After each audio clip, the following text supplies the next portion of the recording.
On check आ गया blog और उसमें बहुत सारी चीज़ों के इंकशाफ हुए हैं। सबसे पहले तो ईमान ने ये क्लियर किया कि वो बात जो हो रही थी कि वो ससुराल में इतना टाइम रही नहीं है। आप भी तो साल से घर नहीं गए भाईजान। तो इस चीज़ को क्लियर करते हुए ईमान ने कहा कि मैं ससुराल में ही थी, मैं मोस्टली वीकेंड्स पे आ जाती थी अपने घर। मैं वहीं रहती थी अपने ससुराल में, वीकेंड्स पे 1-2 दिन के लिए आती थी। बाकी मैं सारा टाइम ससुराल में रही हूँ और ये चीज़ रजब के व्लॉग्स में नज़र आती थी। व्लॉग्स के अंदर ये चीज़ वाज़ेह है। उसके बाद उन्होंने कहा कि किवान के टाइम भी जो फर्स्ट 6 मंथ हैं वो मैंने अपने ससुराल में गुजारे हैं, किवान होने वाला था तब भी मैंने फर्स्ट 6 मंथ्स में ही स्पेंड किए थे, जब मेरे हस्बैंड यहाँ पे नहीं थे। जबकि मेरे हस्बैंड यहाँ पे नहीं थे पाकिस्तान में। 7 मंथ में जब मैं थोड़ी मेरी कंडीशन क्रिटिकल हो गई थी तो इस वजह से मैं अपने घर वापस आ गई। हाँ, 7 मंथ पे वो मुझे यहाँ छोड़ दिए थे। हालात इस तरह के हो गए थे, I was in very critical situation. और उन्होंने इस चीज़ को क्लियर किया कि आप लड़ाई झगड़ा करके आप आई थी, आप पे रजामंदी से आई थी। कि क्या वो अपनी रजामंदी के साथ छोड़ के गए थे या आप नाराज होके आई थी? कि नहीं, मैं रजामंदी से आई थी। ऑब्वियसली अपनी रजामंदी के साथ छोड़ के गए थे।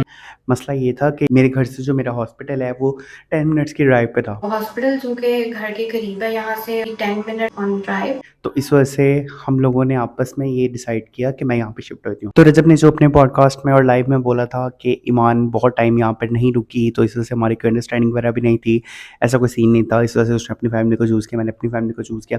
तो ये उस चीज़ का डायरेक्ट एंड डायरेक्टली जवाब था कि ऐसा कोई सीन नहीं था। जितना उनसे हो सकता था उन्होंने ट्राई किया कि वो उनके घर में रहे, उनके पेरेंट्स के साथ रहें। बाकी ओन ने अपनी साइड से भी क्लियर किया, उन्होंने कहा कि मुझे कोई शौक नहीं कंट्रोवर्सी में आने का। हाँ, अगर आपके मतलब जो भी दोस्त वगैरह या जो भी हैं वो मुझे कहीं पे पिन पॉइंट करेंगे तो फिर मैं भी उस चीज़ का जवाब दूंगा। उनका जो फ़ैन पेजेस का मेरे पे इल्ज़ाम लग रहा है कि मैं फ़ैन पेजेस से मिलके ये करवा रहा हूँ, पॉडकास्ट करवा रहा हूँ या ब्ला ब्ला, उन्होंने कहा अगर मैंने कुछ बोलना होता तो मैं रेहान तारिक के पॉडकास्ट में बहुत कुछ बोल सकता था।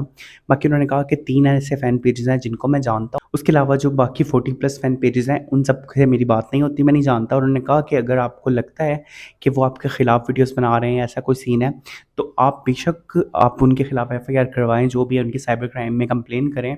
आपको सारा फोरेंसिक डाटा मिल जाएगा, आपको आइडिया हो जाएगा कि कौन क्या कर रहा है। बाकी उन्होंने कहा जो प्रीवियस मेरी चैट्स थी वो भी फेक इन्होंने लीक की बनाकर, और अब भी जो वॉइस नोट वगैरह या जो भी चीज़ें लीक हो रही हैं वो सारी फेक हैं। तो आप लोग बताएं आप सबका इस चीज़ पे क्या टेक है।